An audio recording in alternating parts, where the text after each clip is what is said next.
Everyone, welcome to all. আজ আমরা এনজাইমের থার্ড পার্টে classification and nomenclature of enzyme এই টপিকটা ডিসকাস করব। তো এনজাইমের ফার্স্ট অ্যান্ড সেকেন্ড পার্টটা মোস্ট ইম্পর্ট্যান্ট ছিল, বিকজ ওখানে আমরা what is enzyme and second পার্টে আমরা হোয়াট ইজ কোফ্যাক্টর এই দুটো পার্ট কমপ্লিট করিয়েছি। আজ আমরা যে লাস্ট টপিকটা বাকি ছিল, that is classification and nomenclature, এটা নিয়ে ইন ডিটেলস আলোচনা করতে চলেছি। বাই দ্য ওয়ে, আমি বলে রাখি এখানে একটা ভালো কথা, যে এনজাইমের আমরা এখানে কেবলমাত্র ওভারভিউটা দেখব। তো তোমরা যদি কেউ চাও যে আরও ইন মোর ডিটেলসে আমরা এনজাইমকে বুঝি, তো এই লেভেলে 11 লেভেলে এতটা ডেপথে জানার কোনো প্রয়োজন নেই। এনসিইআরটিতে যেরকম দেওয়া রয়েছে সেইগুলোই পড়ো। এখানে তোমাদের 6 ক্লাসেস অফ এনজাইম দেওয়া রয়েছে, বাট এই যে 6টা ক্লাস অফ এনজাইম রয়েছে এর মধ্যেও অনেক সাবক্লাস থাকে, মেনশানও রয়েছে এখানে। 4 to 13 সাবক্লাস রয়েছে আন্ডার দিস 6 ক্লাসেস। এগুলো তোমরা পড়বে বায়োকেমিস্ট্রির আন্ডারে। যখন ধরো কেউ নিট দিচ্ছ বা জেন পাস দেবে, আফটার যারা বায়োসায়েন্সের স্টুডেন্ট রয়েছে, তো আফটার তোমাদের ক্লিয়ারিং নিট বা জেন পাস, যারা নার্সিং করবে বা যারা নিট নিয়ে পড়বে বা প্লেন যারা বিএসসি করছো বায়োলজিতে, তো তাদের biochemistry as a first subject কোনো না কোনো ইয়ারে তোমাদেরকে পড়তে হবে। তো সেই বায়োকেমিস্ট্রির একটা চ্যাপ্টার থাকবে এনজাইমোলজি বা এনজাইম সংক্রান্ত বিজ্ঞান।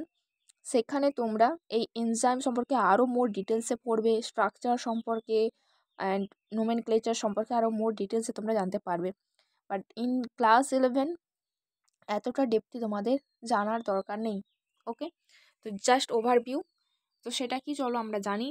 তো প্রথমেই তোমরা দেখবে যে থাউজেন্ডস অফ এনজাইম আমরা ডিসকভার করেছি বিভিন্ন রকমের লিভিং সেলস থেকে, আইসোলেট করা হয়েছে। বাট মেন সমস্যা কি, যে কোনো জিনিস যখন খুব ভেরি অ্যামাউন্টে হয়ে যায় তখন কি আমাদের নোমেনক্লেচারের প্রয়োজন পড়ে, অর্থাৎ নামকরণের প্রয়োজন পড়ে।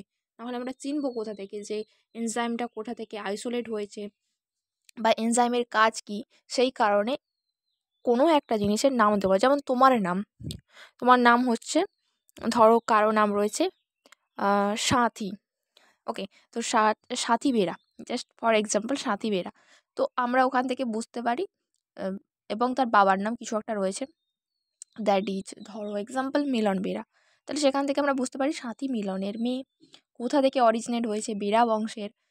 তো এইরকমভাবে কোনো একটা এনজাইমের নাম থেকে আমরা বুঝতে পারি যে ওটা কোন ক্লাসের এনজাইম। যেমন ফর এক্সাম্পল আমরা যদি বলি কোনো একটা এনজাইমের নাম রিডাকটেজ, তো রিডাকটেজ থেকে আমরা কি বুঝতে পারি যে ওই এনজাইমটা অক্সিডেশন রিডাকশন কোনো একটা প্রসেসে হেল্প করবে বা ক্যাটালাইসিস করবে। তো কোনো একটা জিনিসের নাম থেকে তার যে ক্যারেক্টারিস্টিক সম্পর্কে আমরা অনেকখানি জানতে পারি।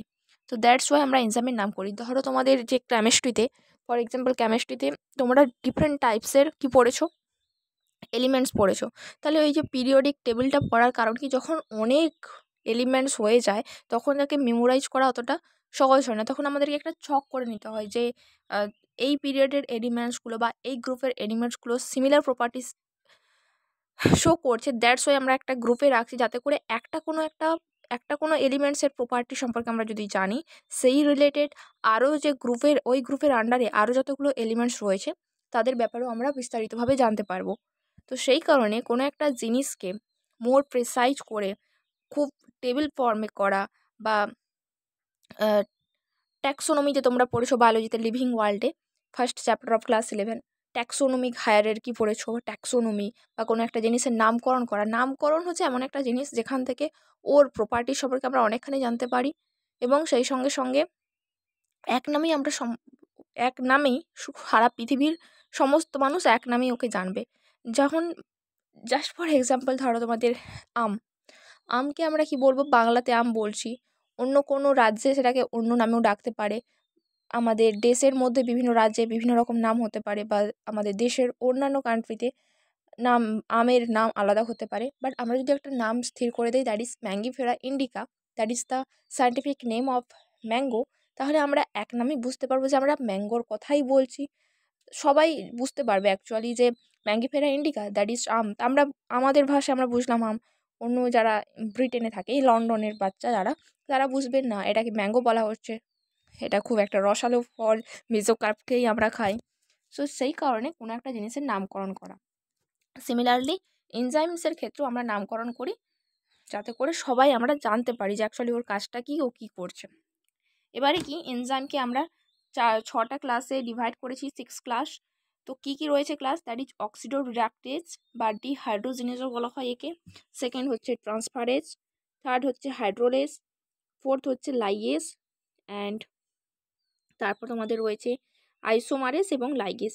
তো এই 6টা ক্লাসের এনজাইম রয়েছে এবং আমাদেরকে এটা জানতে হবে যে এটার মানে কি। তো ফার্স্ট হচ্ছে অক্সিডো রিডাকটেজ, মানে কি, যে সমস্ত এনজাইম অক্সিডেশন রিডাকশন এই প্রসেসে হেল্প করে বা ক্যাটালাইজ করে তাকে বলা হচ্ছে কি, ক্যাটালাইজ করে, সেই রকম এনজাইমকে আমরা বলি অক্সিডো রিডাকটেজ। ফর এক্সাম্পল, এখানে এক্সাম্পলগুলো দেওয়া নেই, বাট আমি বলবো যে কিছু কিছু এক্সাম্পল তোমরা মনে রাখতে পারো। যেমন অক্সিডো রিডাকটেজ এমন একটা এনজাইম হচ্ছে ক্যাটালেজ। তারপর পেরক্সিডেজ তোমরা পড়েছো কি, যেমন হাইড্রোজেন পেরক্সাইড থেকে ওয়াটার অ্যান্ড যখন অক্সিজেন তৈরি হয় সেখানে পেরক্সিডেজ কাজে লাগে। তারপর রয়েছে ডিহাইড্রোজিনেজ, এর নামেই দেখো ডিহাইড্রোজিনেজ এনজাইম রয়েছে, অ্যান্ড রিডাকটেজ বা অক্সিডেজ এইরকম, এইগুলো হচ্ছে কি অক্সিডো রিডাকটেজ এনজাইম।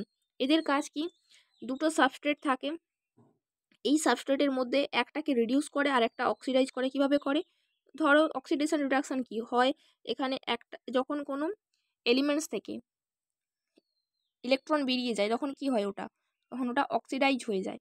তো ইলেকট্রন ট্রান্সফার করে বা হাইড্রোজেন H+ ট্রান্সফার করে একটা এলিমেন্টস অক্সিডাইজ বা রিডিউসও হতে পারে। তো এইরকম যে এনজাইম যারা একটা সাবস্ট্রেট থেকে আরেকটা সাবস্ট্রেটের মধ্যে H+ বা ইলেকট্রনে ট্রান্সফার করে, তো তাদেরকে আমরা কি বলবো, অক্সিডো রিডাকটেজ। হ্যাঁ, হলো। এরপর আমরা সেকেন্ড যেটা class of enzyme, that is transferase. নিশ্চয় ট্রান্সফারেজ মিন কি, কোনো একটা গ্রুপের ট্রান্সফার করে এরা। তো transfer a group from one substrate to other, একটা সাবস্ট্রেটের যে গ্রুপটা অ্যাটাচ ছিল সেটা অন্য একটা সাবস্ট্রেটের মধ্যে অ্যাটাচ করে দেয়। তো এটাই হচ্ছে এদের কাজ, দ্যাট ইজ ট্রান্সফারের কাজ। যেমন ধরো গ্লুকোজ হচ্ছে একটা সাবস্ট্রেট, ফাইন। গ্লুকোজ এবং এই যে এটিপি থেকে এরা কি নেয়, ফসফেটটা নেয় এবং অ্যাটাচ করে দেয় গ্লুকোজের সাথে। তো এখানে গ্লুকোজ অ্যান্ড এটিপি আমরা একটা সাবস্ট্রেট হতে পারি, দুটো সাবস্ট্রেট, গ্লুকোজ একটা সাবস্ট্রেট, এটিপি একটা সাবস্ট্রেট। তো এখানে একটা এনজাইম কাজ করে, দ্যাট ইজ হেক্সোকাইনেজ কি করে, এটিপি থেকে ফসফেট নিয়ে গ্লুকোজের সাথে অ্যাটাচ করে দেয়। এর ফলে কি প্রোডাক্ট তৈরি হতে পারে, গ্লুকোজ 6-ফসফেট, অ্যান্ড এটিপি থেকে যেহেতু একটা ফসফেট বেরিয়ে গেছে, দ্যাটস ওয়াই এটিপি না থেকে তখন এটা তৈরি হয়ে যাবে এডিপি। তো এই রকমের যে এনজাইম যেমন হেক্সোকাইনেজ, এরা কি করছে, একটা গ্রুপে ট্রান্সফার করছে একটা সাবস্ট্রেট থেকে আরেকটা সাবস্ট্রেটে, এদেরকে আমরা বলবো কি, ট্রান্সফারেজ। থার্ড দেখো হাইড্রোলেজ মিন্স হাইড্রোলাইসিসের সাথে অ্যাসোসিয়েটেড। হাইড্রোলাইসিস মানে কি, কোনো একটা রিয়াকশান যেখানে ওয়াটার হচ্ছে ইনভলভ রয়েছে তাকে আমরা বলবো হাইড্রোলেজ। যেমন ধরো গ্লুকোজ তৈরি হয় স্টার্চের হাইড্রোলাইসিসের ফলে। তো এই রকমের যে রিয়াকশানগুলো যেখানে এনজাইমগুলো ওয়াটারটাকে ইউজ করে for breakdown of large molecule, তো তাকে আমরা বলবো হাইড্রোলেজ। যেমন তোমাদের অ্যামাইলেজ, যেগুলো কার্বোহাইড্রেটের ব্রেকডাউনে হেল্প করে, অ্যামাইলেজ। পেপসিন, যেটা প্রোটিনের ব্রেকডাউনে হেল্প করবে। অ্যামাইলেজ মিন্স কার্বোহাইড্রেট ব্রেকডাউনের ফলে কি তৈরি হবে, গ্লুকোজ, দ্য স্মলার ইউনিট, সব থেকে ছোট ইউনিট, মোনোমার অফ কার্বোহাইড্রেট, বা pepsin that is associated with protein. তো প্রোটিনের ব্রেকডাউনের ফলে কি তৈরি হবে, অ্যামাইনো অ্যাসিড। মাল্টেজ, এটাও এক ধরনের কার্বোহাইড্রেট। লাইপেজ, প্রোটিন ব্রেকডাউনে হেল্প করছে। তো এই ধরনের এনজাইম যারা ওয়াটার মলিকিউলস ইউজ করে এবং হাইড্রোলাইসিস করে কোনো একটা লার্জ মলিকিউলসের। তো এস্টার বন্ড, এথার বা পেপটাইড, গ্লাইকোসাইডিক বন্ড কোথায় দেখতে পাওয়া যায়, কার্বোহাইড্রেটসের মধ্যে। পেপটাইড বন্ড প্রোটিনের মধ্যে। তো এই রকমের যে বিভিন্ন বন্ড থাকে এখানে ওয়াটার মলিকিউলস অ্যাড হয়, এবং দুটো যে অ্যামাইনো অ্যাসিড, ধরো পেপটাইড বন্ডের মধ্যেই দুটো অ্যামাইনো অ্যাসিড অ্যাটাচ থাকে, একটার হচ্ছে অ্যামাইনো গ্রুপ থাকে আর একটার হচ্ছে তোমার কার্বক্সিল গ্রুপ থাকে, আমরা পড়েছি ইন ডিটেলসে প্রোটিনের স্ট্রাকচারে। তো সেক্ষেত্রে ওয়াটার মলিকিউলস অ্যাড করে আমরা পেপটাইড বন্ডটাকে হাইড্রোলাইসিস করতে পারি, এটাই এদের কাজ। তো carbon carbon bond, PN bond বা এইরকম বন্ডগুলোকে হাইড্রোলাইসিসে আমরা হাইড্রোলাইজ এনজাইমটাকে ইউজ করি। লাইগেজ এনজাইম কী করে, পাশাপাশি অবস্থিত দুটো গ্রুপেরকে এলিমিনেট করে এবং দুটো কার্বনের মধ্যে ডাবল বন্ড তৈরি করে। যেমন enzyme that catalyse removal of groups from substrate by mechanism other than hydrolysis. Hydrolysis ছাড়া আদার্স মেকানিজমের মাধ্যমে আমরা কি করব, গ্রুপটাকে এলিমিনেট করব। তো সেই রকমের যে এনজাইম তাদেরকে বলবো লাইগেজ। এখানে তোমাদের দেখানো হয়েছে যে দুটো পাশাপাশি দুটো কার্বন যাদের সাথে এক্স একটা গ্রুপ অ্যাটাচ ছিল আর একটা কার্বনের সাথে ওয়াই গ্রুপ অ্যাটাচ ছিল, তো এই দুটো গ্রুপ এলিমিনেট হয়ে গেছে এবং এর মধ্যে ডাবল বন্ড ফরমেশন করছে। তো এই রকমের যে এনজাইম এদেরকে আমরা বলবো লাইগেজ। আচ্ছা, তারপর তোমাদের রয়েছে আইসোমারেজ। আইসোমারেজ কি, আইসোমার তৈরিতে হেল্প করে, খুবই easy. That is includes all enzyme catalyzing interconversion of optical geometric or positional isomer. তো আইসোমার বলতে কি বোঝায়, দুটো এমন মলিকিউলস যাদের মলিকিউলার ফর্মুলা সেম বাট তাদের স্ট্রাকচারের সিমিলারিটি না থাকতে পারে, বা জিওমেট্রিক পজিশানে কোনো একটা গ্রুপের পজিশানের যদি আলাদা আলাদা হয়, একই মলিকিউলস মানে সেম মলিকিউলার ফর্মুলা, একই গ্রুপ প্রেজেন্ট রয়েছে দুটো মলিকিউলসের মধ্যেই, বাট যে গ্রুপটা প্রেজেন্ট রয়েছে সেটা ধরো কোনো একটা মলিকিউলসের মধ্যে 1 নম্বর কার্বনের সাথে অ্যাটাচ ছিল, বাট সেটা 2 নম্বর যে মলিকিউলটা সেখানে 2 নম্বর কার্বনের সাথে অ্যাটাচ রয়েছে। তো এরকম পজিশনের যখন আলাদা আলাদা হয় দুটো মলিকিউলসের মধ্যে, সেটা হচ্ছে পজিশনাল আইসোমার। অলদো যত আইসোমার রয়েছে সবার মলিকিউলার ফর্মুলা সেম হবে। এরপর হচ্ছে তোমাদের যেমন তোমাদের একটা এক্সাম্পল দিতে পারি, দ্যাট হচ্ছে ফসফোহেক্সোকাইনেজ। এরা কি করে, গ্লুকোজ 6-ফসফেট থেকে ফ্রুক্টোজ 6-ফসফেট তৈরিতে হেল্প করে। কেবলমাত্র কি করছে, এরা একটা আইসোমার তৈরি করছে কেবলমাত্র, বাট গ্লুকোজ 6-ফসফেট এবং ফ্রুক্টোজ 6-ফসফেটের মলিকিউলার ফর্মুলা সেম, অলদো এদের মধ্যে গ্রুপ ডিফারেন্স হয়।